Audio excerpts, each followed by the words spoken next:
So Milo finding something, at least something magical pertaining to him, he's gonna want to. If he can't understand it, he might go to Alice, have her read books for him.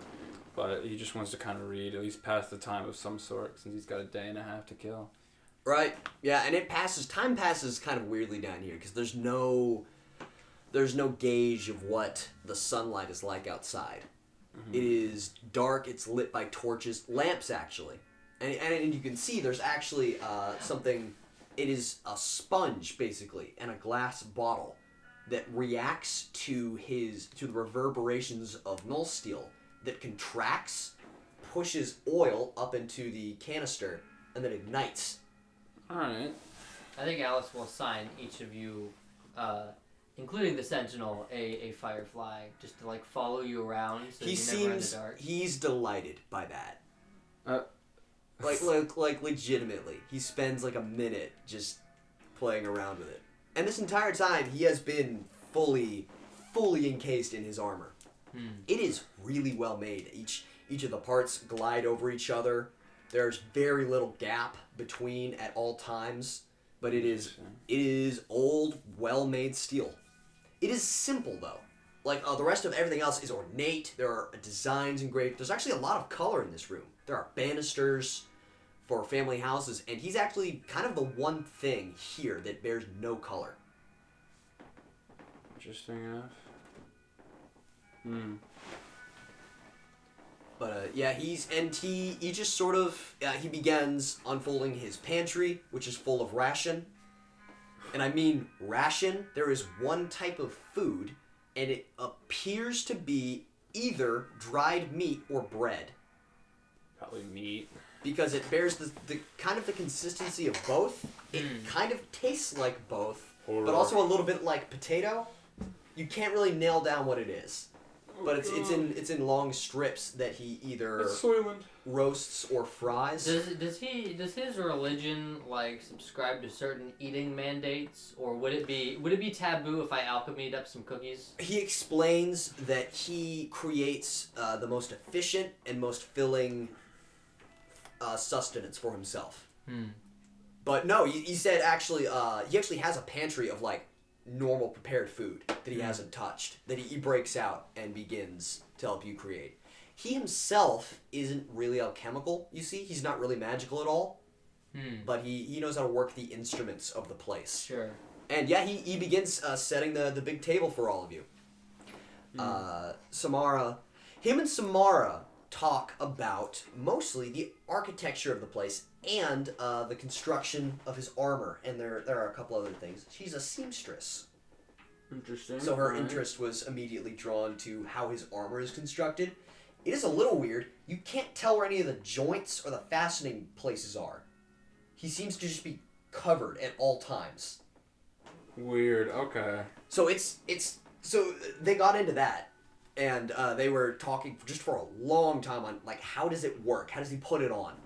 I think Alice might have tuned into that conversation nearing the end of alright, so what is... So how it works basically is from the ends of his fingers, then up to his head, and then down, everything's interlocked with basically a magnetic seal. So each plate is slid on one at a time and then interlocks. So as a full suit, none of the pieces can be removed. But once he removes the helmet, things can be removed piece by piece. That's really cool. So he doesn't need joints, and there's so much less space. There's almost He's no... He's basically wearing a puzzle. He's wearing a giant interlocking puzzle, and there's no gaps pretty much anywhere. That's awesome. That's a fun dungeon puzzle I could imagine too. Just from a game design perspective, you're just given all this junk. It's alright, you need to assemble this armor. I love those puzzles. But everything moves extremely smoothly. It doesn't look or it doesn't seem clunky at all. Yeah, it's all jointed and fitted to him. I'm kind of imagining the sort of Eternals armor, maybe a little bit bulkier. Plates. Everything is interlocking plates. He has a large cuirass, which is a single plate, chest plate that locks into the arms, but everything covers another piece. So they're all segmented, so everything moves freely. But at the end of the day, he has prepared food for all of you. What's on my plate? At the very least, is it like prepared as in like he's in a pot? He asked like, so what is your recommended selection of food? Well, it's I don't know, something that's filling. I don't know. I can't really taste anything. I guess. The helmet moves over to Alice. I like baked goods. I will also say, you know what? How would I help you? We can. There's a few recipes I know. He walks over and opens his pantry. There's just like a. It's like a. You ever been into like a restaurant freezer? Sure. It's kind of built like that. It's actually colder in there. You notice there are inscribed. There are small metal bolts that have been hammered into the doorway, and then the second you pass across that threshold, it becomes colder. You would recognize these as having specific spells bound Cold into runes, them. yeah. But it's in the metal itself that it's not creating the cold. It's not allowing heat to enter the room. So they've created a barrier, basically. So yeah, you go in and there's probably a year's worth of food in here. Wow. That's just been untouched. Yeah. So you can pull from pretty much whatever you want. There's a whole larder. I was just thinking the fact that this hasn't been discovered by the Huntsman's Guild is just a marvel. Do you ask any of that? Yeah, she'll just say that aloud, like thinking aloud. That is my purpose. I am sentinel of this place. I am the servant of its residents, and I am the protector of its gate. My spear has not gone unused. Well, I hope you can remain protecting this place for many more years. I dream of a world where places like this can once again cover the earth. Und gaprecht Marta. Until death in service. So, yeah, no, the larder's open to you. He strikes up a fire in the hearth and breaks out. There are casks of drink, which you have no idea what they are. He opens it up, and it kind of smells like what you would describe as a weird sort of like gold sugar. I shall come in and find out. That is a 15. You taste it. You recognize the flavor. This is what it was known as mead. Oh. It is made with something that has long since left this world, honey. Huh. So he cracks open one of them. Boy, oh. Feel like very silent, like pour some into a bottle and just like a little stopper, little vial. Yeah, he cracks that open. White has just remained at the doorway this whole time. You see him periodically move over to the larder, just pick up a random piece of food, eat it, and then move back to the doorway. And then sometimes he'll leave and then come back. Who is this? Sunshine? Sunshine. Yeah. Alright. But that's all he's done. Yeah. Just kind of sitting at the table. Yeah, no, it's cool. There's these big carved chairs. It's this huge long table. Probably has his stack of magic books over on one of the cots. Samara's actually been playing with the Sentinel actually helped fit a spare piece of that armor onto one of her arms, and she's been constantly taking it apart and seeing how each of the parts fit. So she's got one piece on. How old does his arm look? How old does he appear to be now that we were seeing some skin? Oh, underneath, yes. You see, from wrist to shoulder, it is bound in segments of, I think the closest thing to it would be linen. That is just wrapped around of bicep and then forearm and then up to the shoulder, and then every part that was uncovered was bound in a larger cloth, and that was tied down. Sure. And then his hand has a glove on it. So he is actually, so the larger cloth was actually padded. So he's wearing a long padded cloth and then underneath is bandage, basically, and then a big glove. But yeah, he looks solid under all that. And because, as Samara has found out, the armor is thin, and it is smooth, and it is extremely dense. Is it? It is, and like yeah, she lets you play with some of it. Like the gauntlet alone has to weigh something like 4 pounds. Good God! All right. Wow.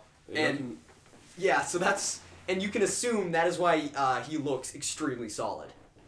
You're hafting that around all the time. You, Samara, look into armor smithing. It's just so ingeniously. There's no need for straps, or there's no bolts or catches. You just slide each piece on, and the tension between each of them keeps them in place without restricting movement. And then the joints fit. There's sockets between each piece. The amount of metalsmithing that went into a single arm must have taken years. Well, I don't know. Sounds like a miracle to me. Well, she points over at him and then back at this. You see, she just has like a pile of all the parts like organized out, like she's building a Lego set, and is going down the line and just like carefully seeing how each part locks with one another. All right, interesting. And this entire time, the Sentinel has just taken one of the small chairs off to the side and has stood up whenever one of you needs something. Yeah, I think after a while of talking to the Sentinel, Alice has just gone into the corner and is starting to flip through all the books. Right, there's a bunch too. And she respects the religion. She's not going to transcribe any of the wall lore, but when it comes to the books, she's like this close from tearing out a few pages. You actually see there are a few more recent books that are just bound with like a single piece of like long cloth, where you see he's actually started writing his own, and you can still understand he's writing poetry. Aww. Basically, he is just like a huge novel of it, and it's describing things, landscapes that are completely unfamiliar here, and like animals that make no sense. But of a time long ago, basically. He's not half bad at it. If Milo sees you going through books, he's definitely going to bring some of the stack over. And at least one with medicinal magic is going to hand over to you. He's like, medicinal magic seems familiar to you, at least something in your alleyway. But at least for these books here, what interests me, I can't read it. I was hoping maybe at least pick out some of the more important parts of one of these books if you've got the time.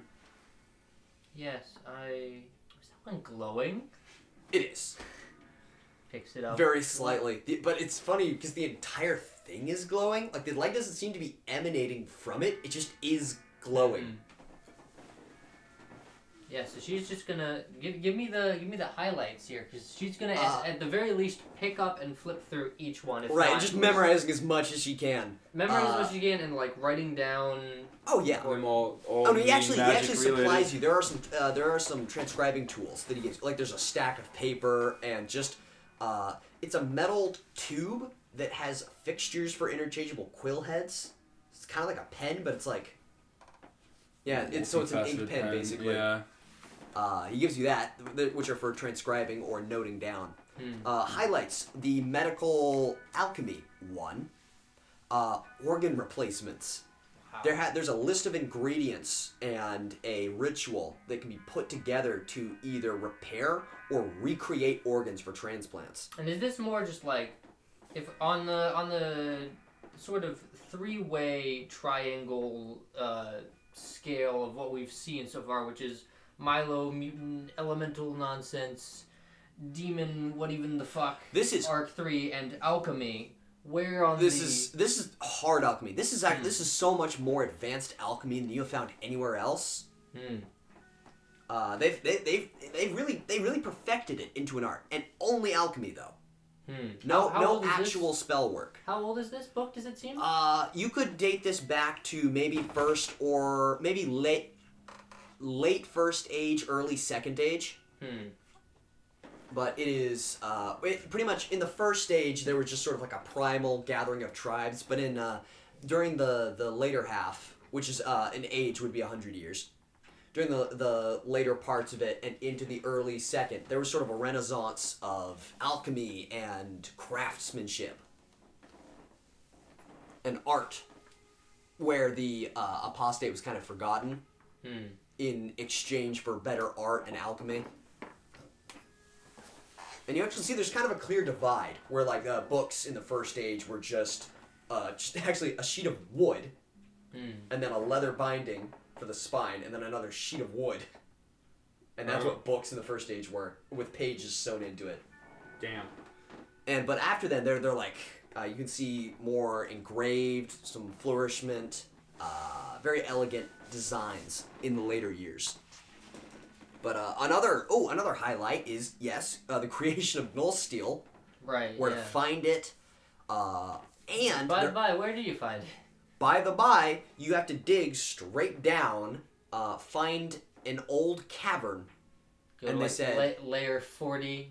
Pretty much. You have to find an old cave, which are caves that don't have access from the surface. So basically subterranean caves. And you have to go to a deep place, which is basically you have to drill through solid limestone for a certain amount of time before you hit a core, which is just filled with a bunch of this stuff. And it details like how, like what you need to get to it, the tools, how you refine it. There is also a smaller volume, and it is it's actually locked. There's a lock bound to it, and he supplies you the key to it. It is the Manual of Plagues, which is you actually see there's a warning at the front that tells you it informs the user that if any occultist activity is found tied to this book, you will be killed.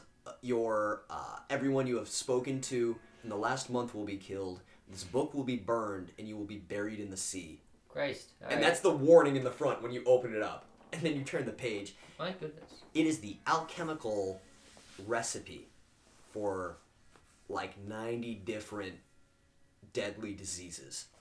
Bruh. And that have been found in studies, and also the way to neutralize them. She like looks at this book, like looks at the warning, looks back at her plague doctor mask, looks at the warning. You actually see for a moment the Sentinel is looking at... The Sentinel actually watches you the entire time you read this. How much of this is stuff I already know, and how much of this is brand new information? So a lot of it is the dissection and the neutralization of some of them, which you just didn't think possible. Where they have found genomes and mutated them and added elements. But basically they were creating medicine for plagues. Wow. Where you couldn't actually destroy it, but you could neutralize the symptoms.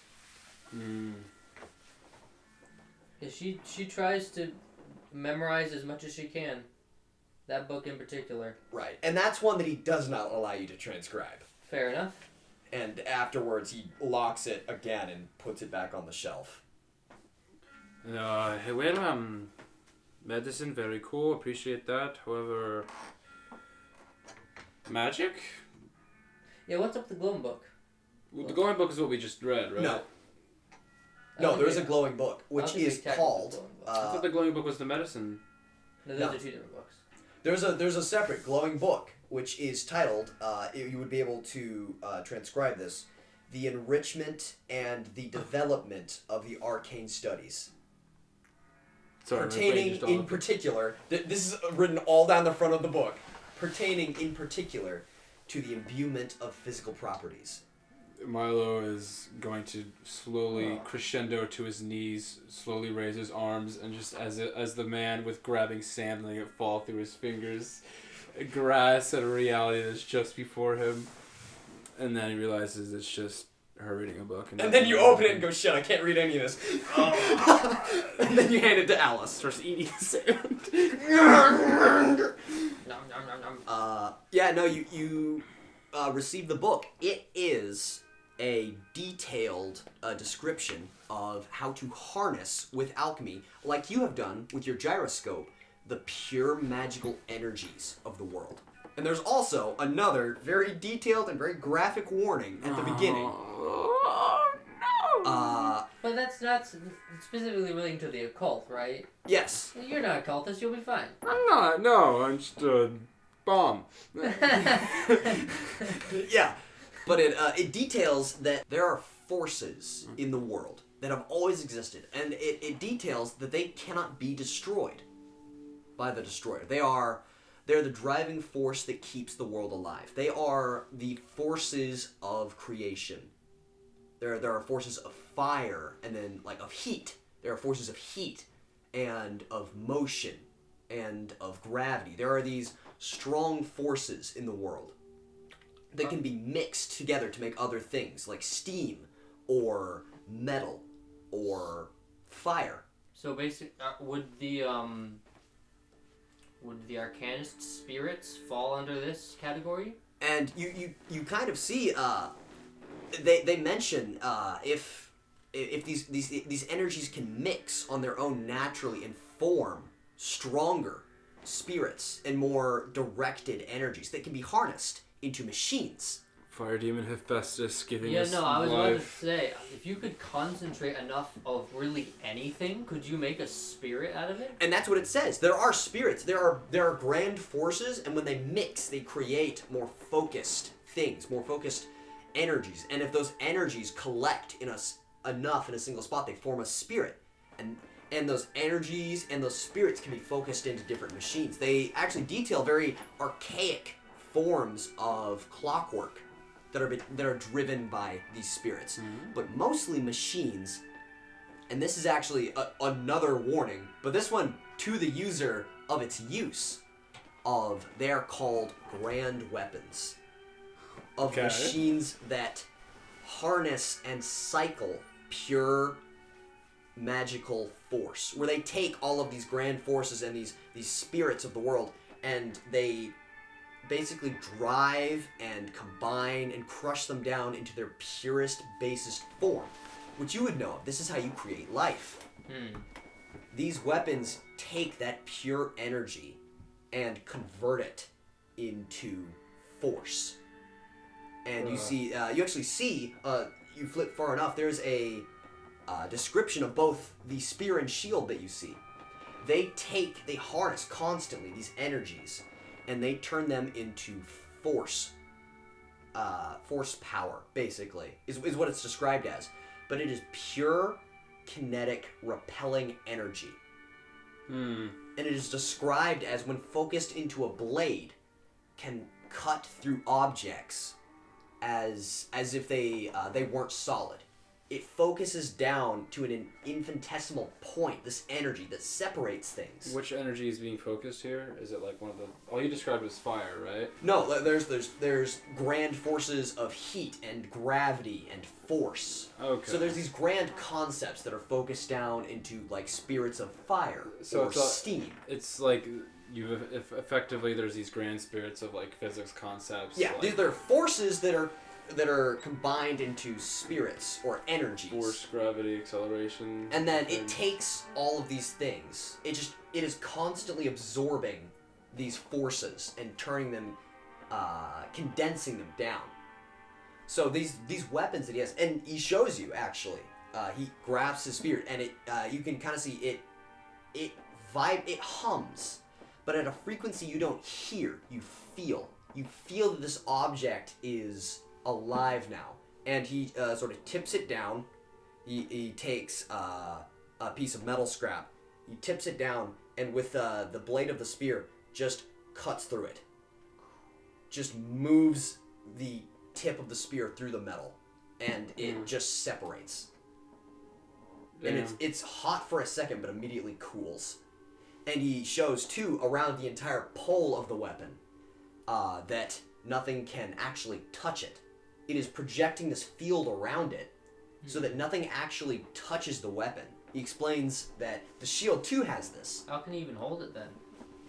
That while grasping it, the weapon recognizes that you are wielding it.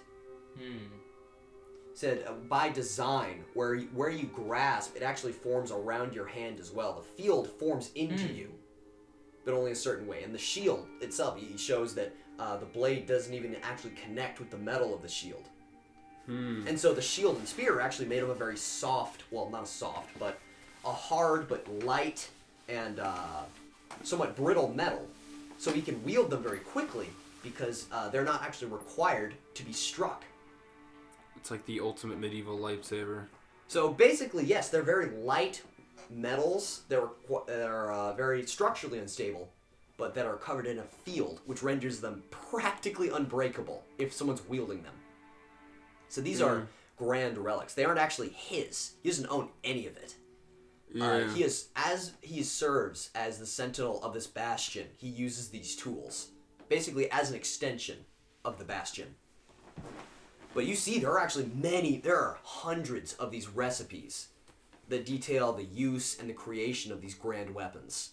Recipes, huh? Alright. Yeah, like the creation, the elements needed, directions on how to make them, and how to use them. There are actually other books that he supplies on the forms and techniques needed to master each of them. And yeah, it takes there's actually descriptions at the beginning of each technique and style with an estimate of how long it will take you to learn them, and none of them dip below 8 years. Yeah. For they say for lesser mastery of them. Yeah, there it is. So Duffelweaving materials to make any of them. I don't know. We'll see. Well, Nicholas is still deciding whether or not Alice would actually ask this, but she might. She'd be willing to put in 8 years. She'd learn some magic. No, he responds to that. Just, I would be willing to spread this knowledge. Why? It is my place to serve, attend, protect, and teach. I suppose that's it. Such is my atonement. Yeah, Alice is gonna look among all of these artifacts that already exist. There's actually a bunch. There's a weapons rack that has been chained and locked. There are a couple. There are swords and maces and what you would describe as a mechanical crossbow, where loading a bolt into it and then pulling back on a spring launches the projectile forward. There are many of these things, a lot of which are bladed weapons, which he explains are much easier to create if it's a simple design. Yeah. Then the imbuement is a lot easier. Also, the simpler the machine, the more effective the energy is. More spaces and turns make the field weaker. I don't know if you thought about this yet, Sentinel, but I cannot help but form curious thoughts. These grand weapons, I don't know what I'd use them for. Hell, probably cooking utensils if I had lacked any, but I am curious as to how some of these elements that are infused within and imbued in these, the creation of life as, well, I don't know, it seems a pretty deadly weapon you have yourself there, but just due to some prior knowledge, in terms of clockworks and what we create via machines, I wonder with these elements and the alchemical tools at your disposal with her knowledge as well, because I'm the Midland machines. Yes. Is there high blood machines? Our machines were of a simpler quality, for we relied less on them than the betterment of ourselves. Fair enough. They aided in the war against the abominations. Yeah, I've heard about that one. It's The forces of destruction that were drawn to the world that we inhabit now by the use of the occultist magic. So that was around... How long? 258 years ago. How old are you? Do you even know?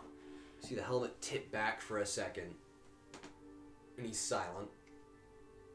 And he comes back. I am 115.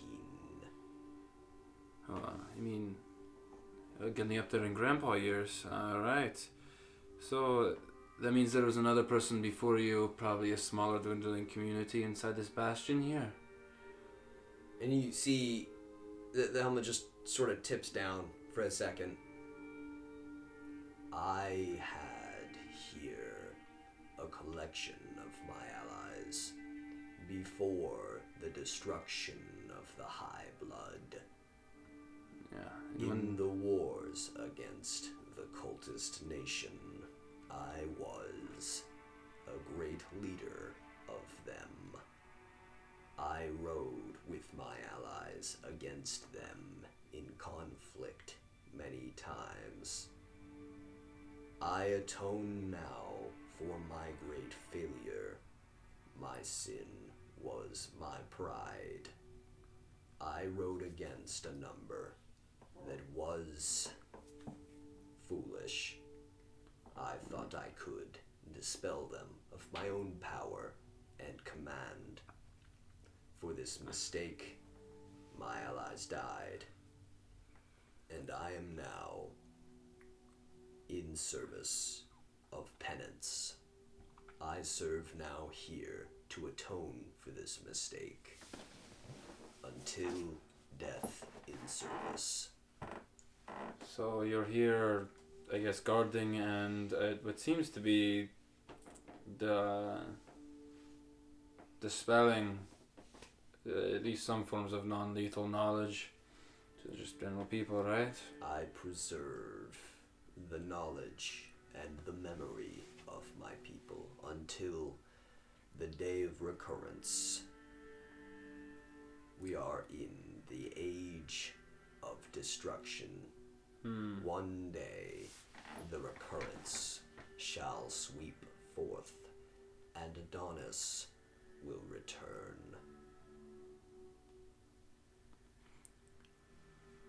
Would you be willing to let me craft a little bit? To work your around? own skill and knowledge, my forges are open to you.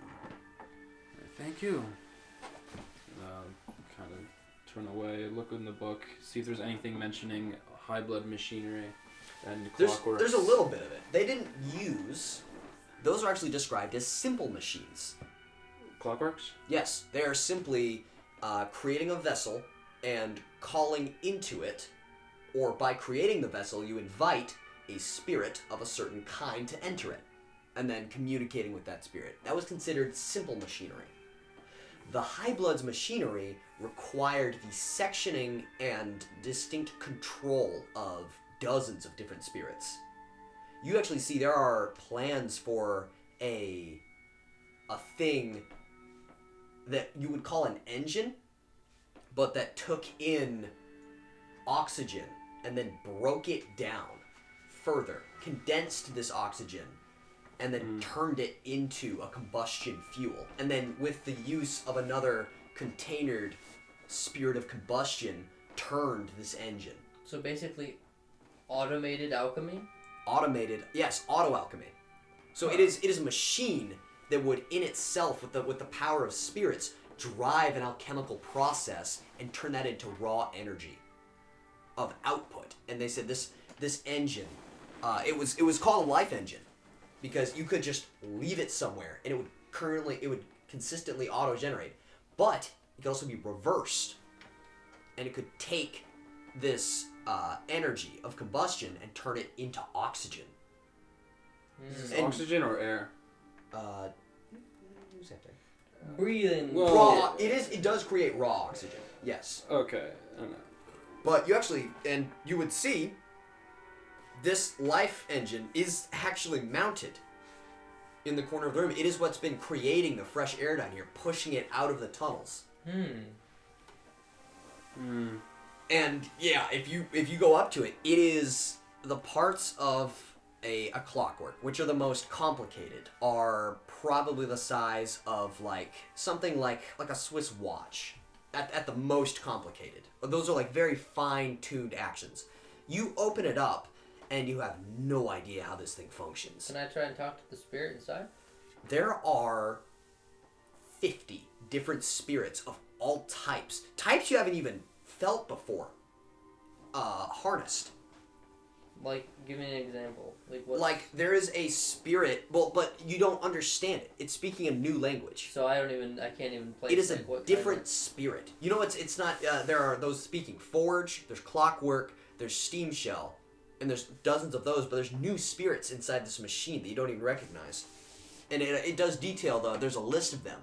There are spirits of Aether and Gravity and Force that have been captured within this machine using special elements. Milo's going to saunter over and kind of examine this and see what's any form of Clockwork knowledge. So, with Clockwork and Forge right. Walker. And like a Clockwork inside a Clockwork body. That spirit would sound like a single person. This sounds like an orchestra playing. Or a choir singing a single piece. There are 100 voices that are all coming together in a controlled sound. Can Milo's generally get a feel of whatever the spirits are? Kind of like the different colors, sort of feel out which ones would be interesting? If there is red, brown, and black you have known before, there is violet and colors that you can't even comprehend. Alright. Of concepts that even the book itself says there are these spirits are of concepts we don't yet understand even. So the book, the device predates the book. Pretty much. There's nothing in the library here that would explain how to communicate with these spirits. You can communicate with them, but it is talking to one part. I mean the unknown spirits. Is there anything that would help us? No, the spirits of steam and fire and metal are very simpler spirits. Mm. The spirit of force has its own language. You would have to spend time learning it. But that's what I'm saying. Is there anything in the books that would help? There is actually one. Yeah, there's a tome of communication with the force of gravity, basically. If Alice is gonna ask to borrow any book, it's that one. Right. And no, he just hands you a stack of transcription papers. Yeah, honestly, I think that's what she's gonna be doing for the rest of the time here, just literally transcribing this entire ass book. Can you transcribe the glowing one?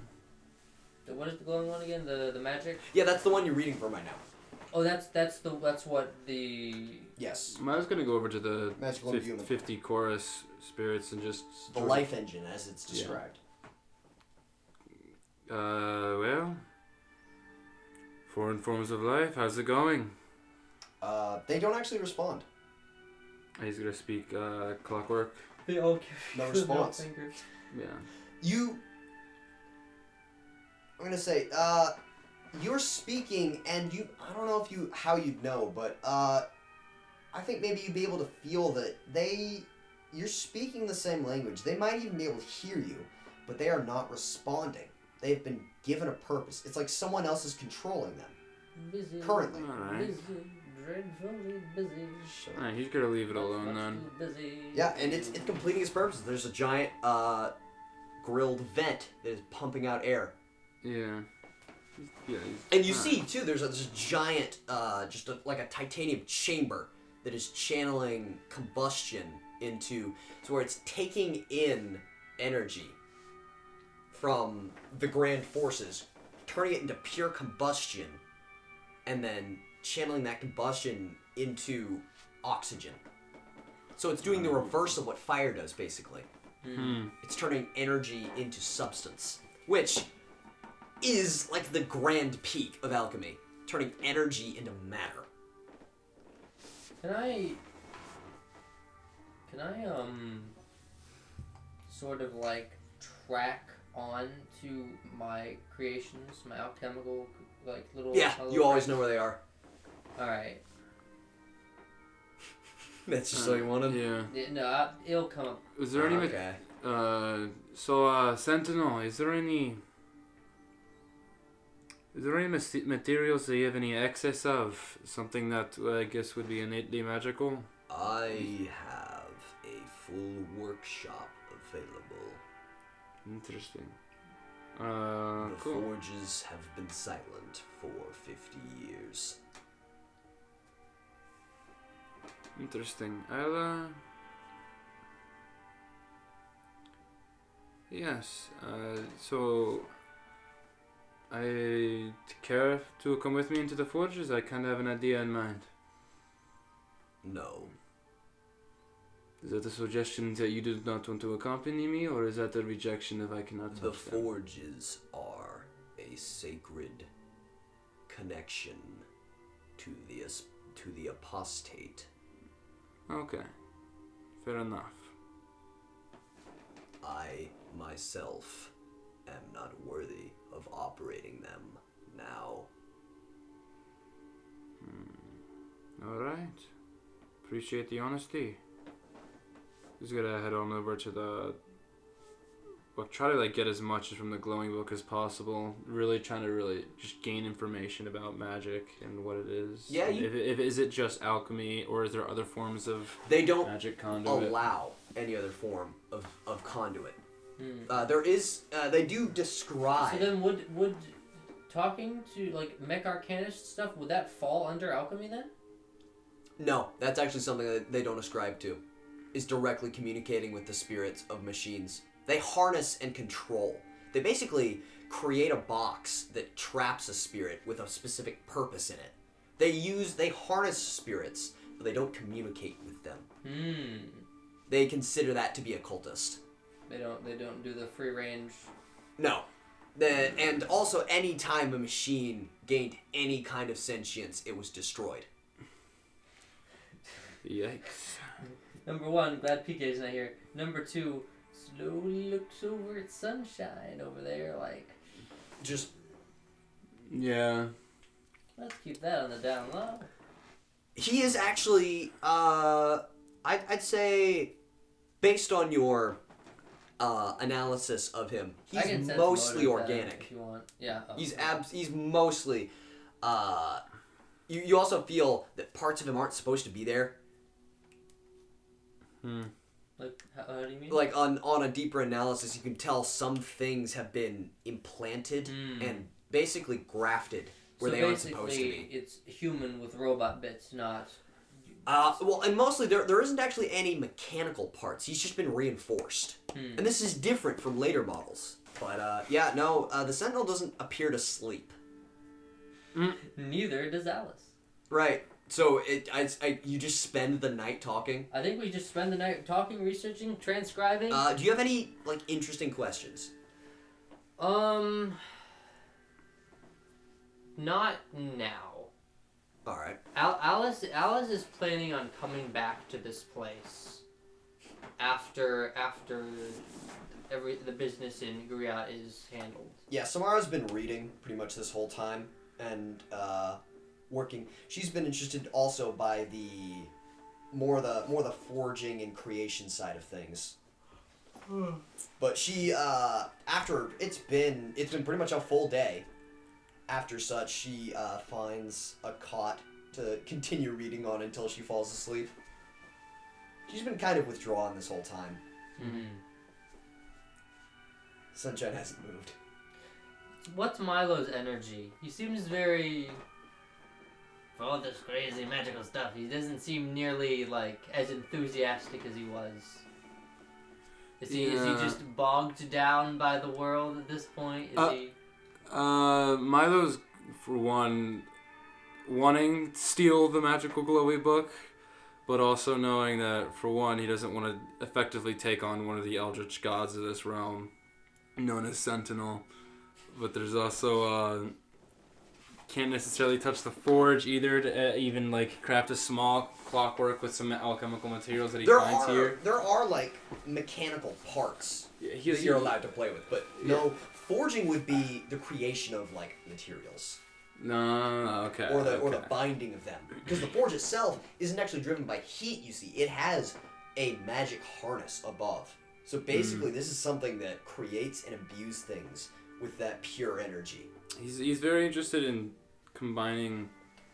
Not alchemy. He really wants to figure out as to, Because there's alchemy, like what Alice does, but he's really interested in what in the he pure magic, and what that's he pretty has. much frowned on in the entire thing. Yeah, pure magic is frowned on in this entire book, right? Oh yeah, no, it's actually like very very clearly listed out that if anyone is found practicing occultist things, you will be killed. Yeah. And burnt. And all traces of you. That's actually the most common threat is all traces of you will be removed. Yeah, there it is. And so it's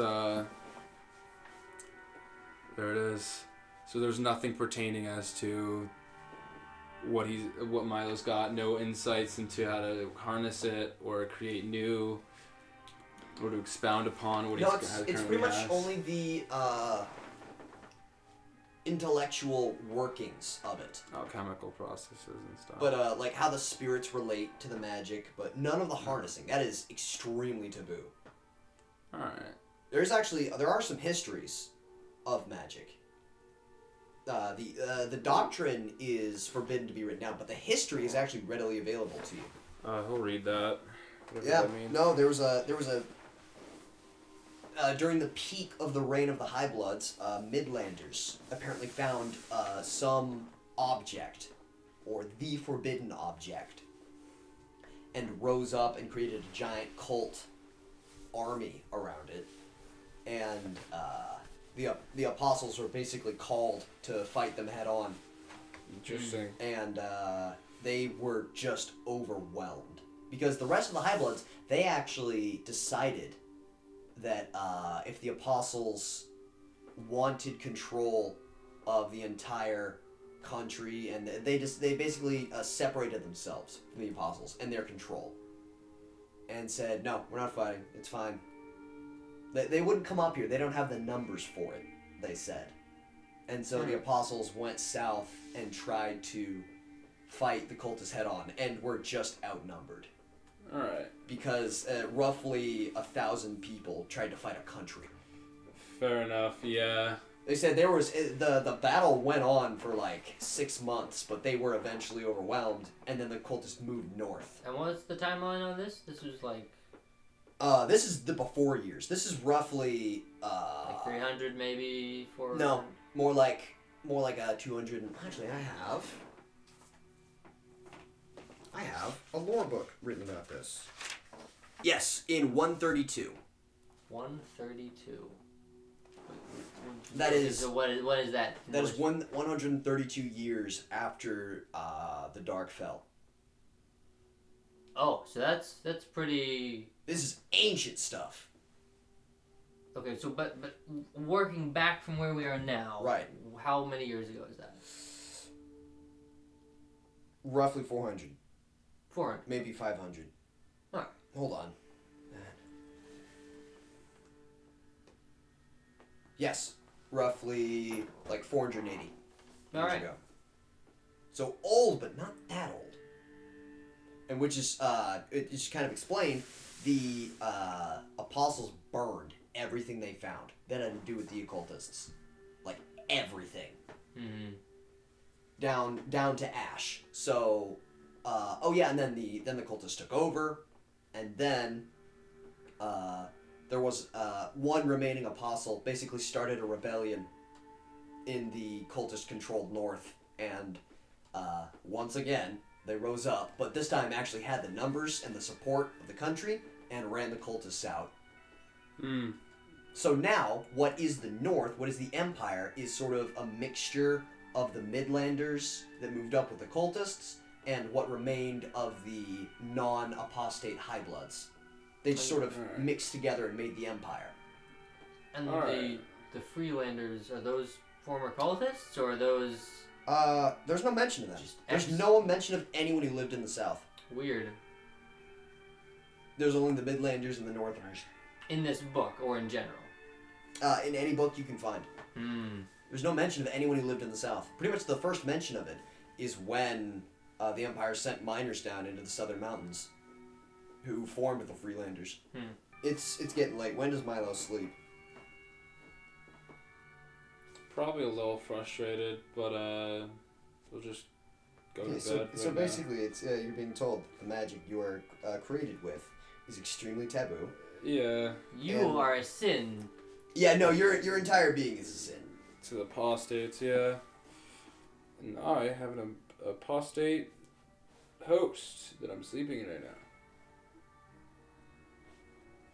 Exciting. That's a lot of knowledge there now, isn't it? Milo switches nationalities. Yeah, buzz, it's the new nationality now, boyos. Sentinel spears him completely through. Also, it's a cool spear design where it gets to the end of the pole, and it widens out in sort of a like a diamond, and then comes back and forms a blade from there. So there's like a diamond spike. It's meant for if he explains to Samara that it is for piercing helmets with overhand swings. Interesting. And the That's blade. cool. So there's a thrusting blade, a swinging blade, and then a cutting blade. Oh, he's got it all. He calls that spear is called Voilhandheim. Is there sort of like a private room? No. No. Yeah. There are no private. It is one big rectangular room. That's fine. And you do see this room had about 12 bunks in it, and one seems to be used. Alright. Honestly, if I was him, I would try each bunk each night. Of course you would. Yeah. Of course you would. I'd move my bunks all over the place. You do see like there's actually like dust that has settled on each of these too. Like he takes the sheets and just oh, there is actually a point where you see there is a what you would call like a meter where it's liquid falls into one part of it, and then eventually the weight makes it spin, and then so it's like a big hourglass that rotates on itself. Yeah. Eventually that goes off like a small bell. This man has a perpetual motion machine? He has a perpetual motion machine. That's just there. The fuck? Yeah. So Alice, after when does Milo go to sleep? Does he? Yeah. Yeah. He goes to sleep when he's trying to fall asleep right now. Eventually, yeah, this clock goes off, and the Sentinel excuses himself from whatever conversation he's in, walks over to in front of the hearth, just kneels down, and just remains there. God, he's elf trancing. And you see him Catching eventually his 4 hours. unhooks the visor, lifts that up, removes the helmet, and just sets it down, and then continues for the rest of the night. He's a skeleton. Do you look over? No, Milo's trying to sleep. Does Alice try to get an eyeful of that? I think Alice glances over, but like she treats it with the same amount of respect as like Episode 5 Darth Vader, like enough to get an idea, but not. You see, what you see is shaved completely. You see there is something on his skin, all of it. Tattoos? Do you want to take another look? Brain worms? You want to take another look? Yeah, sure. I have perception now, right? D4. 15. It's a 15. You look over. You see, it is the closest thing you would equate it to is if you have ever seen a burn scar, but from metal, from hot metal. If you've ever seen one of these, a cauterized wound, cauterization. You see very, very small, very delicate lines that are drawn across every inch of him. You can start to recognize them as letters that have been branded into every inch of him, of his head. And as much as you see it, and you see as much as you can, it extends down onto his neck. But if you have nothing else to do, eventually he does actually he reaches into the hearth, and he pulls out a thin metal stick that has been heating by the fire. And there's a small patch on his right temple that he starts to set to, and you hear it sizzle just a little as he begins carving a new section, and you would recognize this as scripture. And if you took the time to translate, Cookie, sure. Cookie. Your Bible says, "Put on the Word of God." Bruh, which is... I'd say lore, maybe? Yeah, I think that was lore. Last time. Actually, I'm going to give you advantage because you spent your entire day memorizing it. So, fair enough. Advantage. So we've got a... Fuck. Holy shit. Well, Alright. 25. A 25. He is currently, and has been, for it looks like the last however long, some of these have settled very firmly into his skin. It is scripture of penance. Or the penitent scripture that he is ascribed all along. It is basically the rules and statements of atonement for a great sin that you've committed. And he just very slowly is carefully branding each letter in. A law moment. You know, Milo's just trying to power sleep right now. He's asleep! Yeah. Serena fell asleep with a book over her face about an hour ago. Hell yeah. So Alice just sort of sits there, watches him do that. She won't be weird. She's just gonna like, honestly, just focus on transcribing and reading, get as much in as she can before they have to head out. Right, and you have the rest of the night ahead of you, which is like 5 hours. So.